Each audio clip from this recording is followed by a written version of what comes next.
우아한 방어. 네, 이거 입니다.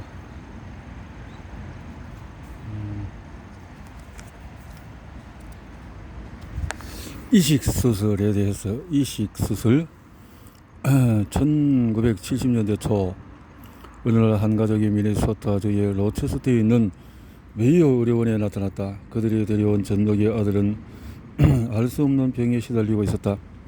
홍역으로 보이는 피부 병변과 지독한 설사, 고열 등의 증세를 보이고 있었다. 아기의 부모는 또 다른 이유로 두려움에 떨고 있었다. 이전에도 이 아기처럼 병에 걸렸다가 몇 주 만에 사망한 아이가 있었던 것이다. 죽은 아이의 몸에서 T세포와 B세포가 없다는 사실이 상황 후에 밝혀졌다. 이들은 과거의 T세포와 B세포의 존재를 설명해 주었던 저명한 면역학자 쿠프의 의견을 듣고자 메이어 의료원에 아이를 데려온 것이었다. 쿠프는 아기를 구할 수 있었을까? 의견을 제시해달라는 부탁을 받았죠. 쿠프는 회상했다. 책임감이 그를 압박했지만 근거를 삼을 만한 지식이라는 것이 거의 없었다. 그가 제안한 것은 모체의 골수를 빼내서 아기의 골수에 주입해 보자는 것이었다. 골수는 성숙 면역세포를 비롯하여 성숙한 세포, 줄기세포가 있는 곳이다. 엄마의 면역계가 아기의 몸속에 자리 잡을 수 있을까? 무슨 일이 벌어질지 아기의 가족에게 말해줄 단서가 많지 않았다. 우리는 대략적인 방향만 조정할 뿐이었습니다. 쿠퍼는 회상했다. 이식수술을 통해서 아기의 불안정한 자체 방어물이 엄마의 면역세포를 거부하지 않으면서 외부 질병을 퇴치해야 했다. 쿠퍼는 아기와 엄마 사이에는 공통 유전 물질이 많기 때문에 아기의 신체가 엄마의 방어군을 거부하지 않을 것이라는 가설을 세웠다. 쿠퍼가 근처에 있는 미네소타 대학에서 전화를 통해 상황을 모니터링하면서 긴 바늘로 엄마의 엉덩이에서 세포를 조절하여 아픈 아기에게 주입했다. 열 이틀 날이 지나자 고열과 홍역처럼 보이는 피부 병변이 나타났다. 설사도 다시 시작이 되었다. 아기는 사망하고 말았다. 뛰어난 업적을 수없이 남긴 쿠퍼스였지만 면역계 문제가 있는 아기에게 무기력한 자신의 모습에 큰 상처를 받았다. 병과 싸울 힘이 없었던 아기에게 외부에서 들은 엄마의 세포는 결국 병을 더욱 악화시켰을 것이다. 그 아이는 우리가 무언가를 하지 않았어도 사망했을 겁니다. 하지만 방아쇠를 당긴 사람이 나였다고 생각하면 아주 끔찍한 기분이 듭니다. 쿠퍼는 회상했다. 단지 하나의 면역세포를 다른 면역세포로 바꾸는 것이 왜 불가능할까? 건강하게 잘 사는 사람의 T세포와 B세포를 조절해서 질병과 싸우지 못하는 사람의 몸에 주입할 수 있다면 이 얼마나 우아하고 간단한 일일까? 마찬가지로 어떤 사람의 건강한 피부를 궤저병에 걸린 병사의 다리에 이식할 수 있다면 이 또한 얼마나 멋진 일일까? 왜 우리는 몸의 일부를 교체할 수 없을까? 내가 여기서 이식수술의 개념을 다루는 두 이유는 하나는 신체의 일부를 교체하는 것의 어려움을 설명하는 데 도움이 되기 때문이다. 다른 하나는 면역학자들의 심도 깊은 과학적인 탐구와 그 연구의 실용화 사이의 관계를 보여줄 수 있기 때문이다. 각각의 연이은 발견으로 더 많은 생명을 구하고 삶의 질을 개선하는 수술과 약품이 쏟아져 나왔다. 20세기에 들어서 면역계를 탐험하는 아르고 원정대의 깊이는 점점 깊어지고 여기서 나온 성과가 실용화되면서 과학적인 발견과 연구에 실용화는 서로 영향을 주고받았다. 이러한 관계를 이식수술만큼 잘 설명해 주는 것도 드물다. 이식수술의 개념은 오랫동안 위험할 정도로 유혹적이고 치명적인 전망이었다. 이 수술이 극도로 복잡한 이유는 우리에게 인류의 생존을 위해서 필요한 본질적인 균형 잡기에 대해서 말해준다. 인간은 믿을 수 없을 만큼 비슷하면서도 또한 기본적으로 다양하다. 인간은 비슷하기 때문에 서로 함께 일하고 의사소통하고 자원과 생각, 식량을 공유한다. 하지만 여러가지 위협에 맞설 수 있는 선천적인 능력을 포함해서 다양한 재능을 제공할 수 있도록 서로 달라야만 했다. 간단히 말해서 우리의 방어 체계가 모두 동일하다면 치명적인 질병 한 가지만으로도 우리를 쓸어버릴 수 있다는 말이다.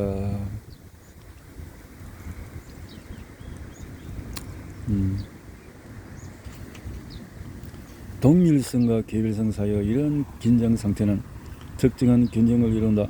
그 중에 하나는 우리가 몸의 일부를 쉽게 교환하지 못한다는 것이다. 즉, 내 다리를 타인의 다리와 혹은 내 면역기를 타인의 면역기와 쉽게 바꾸지 못한다.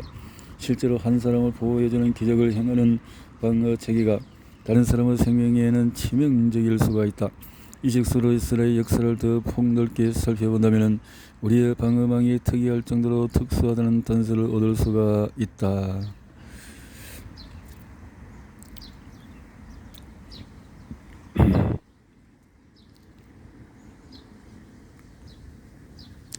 이식수술과 관련된 역사에는 쌍둥이 성자 성고소마와 다미아노가 등장한다.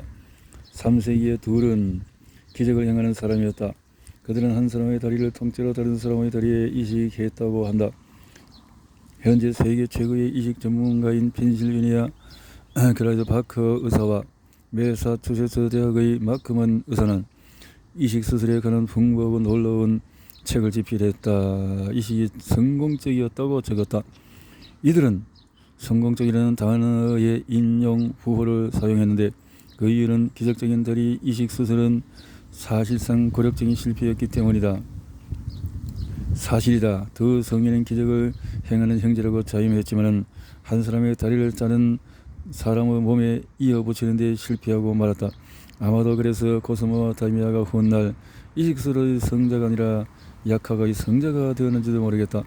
이런 세계에 걸쳐서 이식에 관한 성공담이 넘쳐났다. 이를테면 피부판을 이용해서 없어진 코를 대신한 이야기처럼 말이다.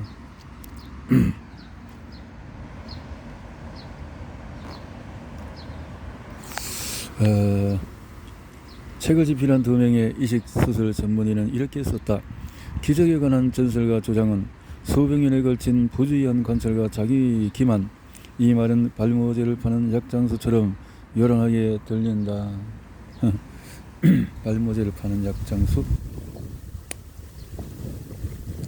이러한 시도의 효과가 그다지 없었던 이유는 면역계와 직접적인 관련이 있다. 이식수술은 면역학의 부모이자 형제입니다. 마크먼이 역사에 관해서 이야기할 때 내게 말했다. 이식과 면역학이 형제인 이유는 만일 이식된 피부나 면역계를 이물질로 간주해서 몸이 거부하면 작동하지 않기 때문이다. 또한 이식수술이 면역학의 부모인 이유는 인체가 인간이나 동물의 조직을 받아들이는 데 실패하는 것이 우리 몸의 무언가가 아주 유사하게 보이는 조직을 거부하거나 공격한다는 매우 분명하면서도 재빠른 신호이기 때문이다. 그것은 우리 우아한 방어의 힘과 정확도에 대한 단서였다. 과학은 온갖 유형의 이식 수술을 시험했지만 성공하지 못했다. 인간의 신장을 이식하려고 시도했으나 실패했다. 개의 신장 이식 역시 실패했다. 그리고 이식 수술의 윤리에 대한 의문이 제기되었다. 그렇지만 마침내 획기적인 과학적인 돌파구를 찾았다. 모두 한 사람의 동물학자 덕분이었다. 피터 매더워 동물학자로 2차 세계대전 동안에 성형수술로 화상 피해자를 치료해달라는 부탁을 받았다. 매더워 경은 기증자의 피부를 폭격에 맞아서 검게 탄 피해자에게 이식해 봤지만 실패하고 말았다. 결과는 처참했다. 이식한 피부가 며칠 혹은 몇 주 동안 성공한 듯이 보이기는 했지만 그것은 피부의 신장이나 다른 내부에 장기만큼 혈관이 없어서 그만큼 혈류가 흐르지 않기 때문이었다. 혈액에 실려서 몸속을 흐르는 면역계 세포들이 피부를 평가하여 거부하는 데에는 시간이 필요하다. 피부가 자리를 잡았고 상태가 꽤 좋아 보였다. 마크먼 의사가 말했다. 병사와 매도원은 조심스럽게 결과를 나타냈다. 그러다가 이식된 부분의 상태가 나빠졌다. 보기에는 깨끗하고 좋아 보였지만 결국 언제나 실패하고 말았다. 이러한 전장과 죽음에 관한 수많은 이야기는 과학과 과학자, 그 중에서도 면역학자의 힘겨운 현실을 깨닫게 해준다. 많은 경우에 위대한 발견은 죽음의 문턱에 선 환자를 대상으로 하는 실험을 통해서 일어난다. 환자는 보통 마지막 희망을 걸고 벌이는 도박에 동의하며 공모자가 된다.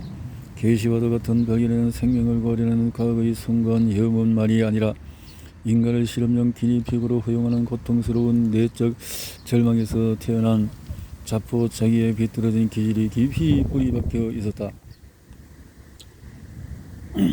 내가 죽지 않도록 나를 대상으로 실험해보라. 나는 죽음의 낭떠러지에 서 있었던 제신이 과학적인 한계로 인해서 반쯤 눈이 먼 서은이와 박식한 종량학자에게 자신을 맡기는 모습을 보면서 이러한 사실을 분명하게 느꼈다. 2차 세계대전이 끝난 뒤에 매도원은 토끼와 인간을 대상으로 이식수술을 연구를 계속했다. 그는 같은 부모를 둔 동기 사이에서 피부 이식 수술을 시도했다. 추측컨대 면역기는 동기같이 친족의 유전자 조직이라면 거부할 가능성이 낮을 수 있었다. 그러나 상태가 더 악화되었다면 믿겠는가? 가스난로에 화상을 입은 채 병원에 와서 동기의 피부를 이식한 여성의 사례를 살펴보자. 몇 주 뒤에 있었던 피부 이식 수술에서 거부 반응이 나타났다. 어떤 경우에는 동기의 피부 이식술을 2번 시도했고 거기서 놀라운 결과가 나왔다. 거부 반응이 더 일찍 나타나는 것이다. 그러나 2주 뒤에 나타났던 거부 반응이 한 주 더 일찍 나타났다. 바꿔 말해서 면역계는 처음 동기의 조직을 거부했다가 더 신중했다. 일단 동기의 피부를 이물질로 판단하고 나서는 거부하는 시기가 더 빨라졌다. 이것은 면역계의 학습 능력이 있다는 사실을 잘 보여준다. 첫 번째는 면역계가 이식된 피부를 이물질이라 평가하는데 시간이 걸리지만 두 번째는 시스템이 갖춰져 있어서 빠르고 무자비한 판결을 내리게 된다. 마침내 매더버는 암소 이식 수술 연구에 관심을 갖게 되었다. 그는 알 수 없었지만 대서양 근더 미국에서는 1950년대에 이식학의 발전에 기여한 한 가지 주요한 연구 결과가 암소에게서 나왔다. 수소 하나가 기운을 주체하지 못해 우리를 탈출하여 어느 암소와 짝짓기를 했는데 그 암소는 이미 건지종 수소의 새끼를 베고 있었다. 암소는 결국 송아지 2마리를 낳았고 서로 아버지가 달랐다. 이 송아지들은 뭔가 이상했다. 아버지가 다른데도 그들의 피에는 깊은 유사성이 있었다. 실제로 서로 상대방 아버지의 피가 흐르고 있었다. 아마도 두 송아지가 자궁에 있을 때 전혀 예상하지 못한 방식으로 세포 유형을 공유했던 것으로 보인다. 이 모든 것에 주목했던 사람은 면역학의 선구자였던 위스콘신 대학의 레이 오웬이었다. 오웬. 그는 왜 이 송아지들은 자궁 속에서 다른 아버지의 피를 거부하지 않고 받아들였는지에 대해 의문을 제기했다. 결국 혈통이 다른 피는 송아지들에게 이물질로 여겨졌을 것이다. 오웬은 이러한 수수께끼 같은 암소의 짝짓기 결과가 성공적인 이식수술과 면역기의 내성에 대한 열쇠를 쥐고 있다고 생각했다. 다시 대서양 건너편으로 돌아오면 영국의 매드워 의사를 비롯한 다른 과학자들은 쌍둥이 암소 연구로 비슷한 길을 가고 있었다. 이들은 이란성이나 일란성 모두 쌍둥이 사이에서 피부 이식 성공률이 높다는 사실을 발견을 했다. 태어난 지 얼마 되지 않았을 때 이란성 쌍둥이의 서로 다른 유전적인 부분 집합 섞인 혈액이 비록 그 혈액이 나와 유전자가 다른 이란성 쌍둥이의 혈액이거나 혈통이 다른 동기의 혈액이라 할지라도 면역계가 외부 생명체와 자기 자신을 거르는 방식에 대한 단계를 마련한다는 것이 분명해지고 있었다. 면역관용이라는 새로운 학문 분야가 탄생했다. 1996년 한 유전학자가 미국 유전학회에서 발표한 논문에서 이렇게 썼다. 매더워 의사는 그 다른 종에 대해서도 연구를 계속 이어나갔고 마침내 최초의 신장 이식에 성공했다. 대형 동물을 대상으로 연구하는 것이 지겹고 늘 불편했던 매더워 의사는 이렇게 말했다고 한다. 인간이 소보다 우월하다는 사실에 대해서 신에게 감사드린다. 생명의 축제에서 장기의 손상은 흔한 일이 아니지만 드문 일이라고도 할 수는 없다. 간이나 심장, 신장 등의 장기는 병에 걸리거나 남용거나 음주 및 흡연 같은 행동으로 인해 파괴되고 만다. 노화로 인해서 찾아오는 필연적인 손상은 말할 것도 없다. 따라서 쌍둥이를 통해서만 이식이 가능하다면 생명을 구할 가능성이 크게 제한될 것이 분명했다. 다행스럽게도 우리는 그 한계를 잘 뛰어넘었다.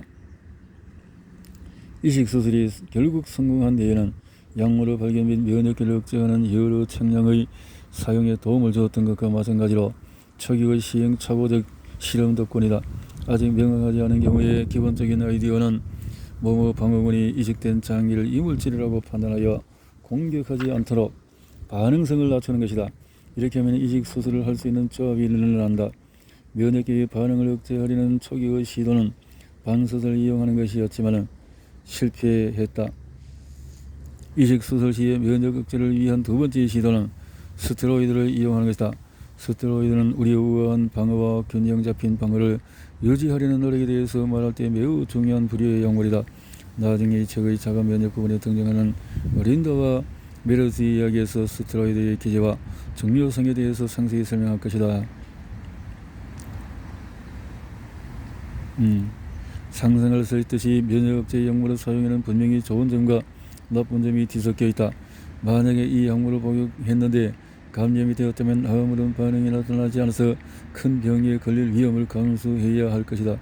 반면에 조금이라도 더 살고 싶어서 새 신장이 필요하다면 이 약물을 다른 치료법이나 더 발전된 최신 치료와 함께 사용하여 T세포가 전면적인 공격을 하지 못하게 막을 수가 있다. 이런 소가 인간의 생명을 구하다니. 미국 장기기증 네트워크에 따르면 2017년 미국에서는 3만 5천 건에 달하는 폐, 심장, 신장, 장 등 다양한 장기 이식이 있었으며 동료는 물론이고 일란성 쌍둥이 사이에서만 이식할 수 있는 것이 아니었다. 가장 가능성이 높은 조합은 혈액형이나 항원의 유사성 등 다수의 근거가 따라서 정해졌다. 하지만 이식 수술에 성공한 뒤에도 이식을 받은 사람은 평생 면역 억제 처방을 받아야 할 수도 있다. 또 다른 형태의 이식 수술도 있는데 이 방법은 결국 제이슨의 생명을 구하게 된다. 이는 골수 이식으로 알려져 있으며 한 면역계를 다른 면역계로 이식하는 것을 포함한다. 이것이 바로 쿠프 의사가 시도했던 것이다. 이러한 유형의 이식 수술은 1950년대에 그 가능성이 확대되었다. 왜 다른 사람의 조직을 받아들이기도 하고 거부하기도 하는가라는 질문에 잠재된 화학작용을 발견 덕분이다. 프랑스의 한 면역학자와 그 동료들의 연구는 다른 사람에 대해서 최초로 반응을 일으킨 항원을 별도로 구분했다. 이들은 동정항원이라고 하며 동일한 종에 포함된 항원을 말한다. 만일 두 사람의 골수가 서로 잘 맞지 않는다면 한 사람의 동정항원이 다른 사람의 항체 반응을 유발하여 방어적 형태인 공격을 시작하게 할 것이다. 동정항원을 발견한 사람은 노벨상을 받았다. 이러한 발전 덕분에 의사는 서로 충돌할 것 같은 조직을 후보에서 제외하여 어떤 조합으로 이식하는 것이 가장 좋을지 미리 테스트할 수 있게 되었다. 동정항원을 설명하기 위한 면역학 특유의 독특한 용어는 사람 조직적인 항원 HLA 항원이다. 스탠포드의 어느 면역학자는 내게 그것은 중요하고도 중요한 발견이라고 설명하며 그에 대해서는 의심의 여지가 없다고 말했다. 이는 인체가 자신과 자신이 아는 것을 어떻게 구별하는지에 대한 의문의 중심에 있다. 수십 년 뒤에 이 기술의 최신 버전 덕분에 제이슨은 누나에게 면역세포를 받아 자신의 면역세포가 무기력하게 바라볼 수밖에 없었던 암과 싸워서 물리칠 것이다. 하지만 동정항원과 제이슨의 골수이식 사이에는 수많은 단계가 있었다. 우리가 우리 자신을 어떻게 이해하고 인식하는지 훨씬 깊게 이해할 수 있게 해준 한 수의사 덕분에 큰 도약을 이룰 수 있었다. 그가 발견한 것은 면역계의 지문이었다. 면역계의 지문이었다. 면역계.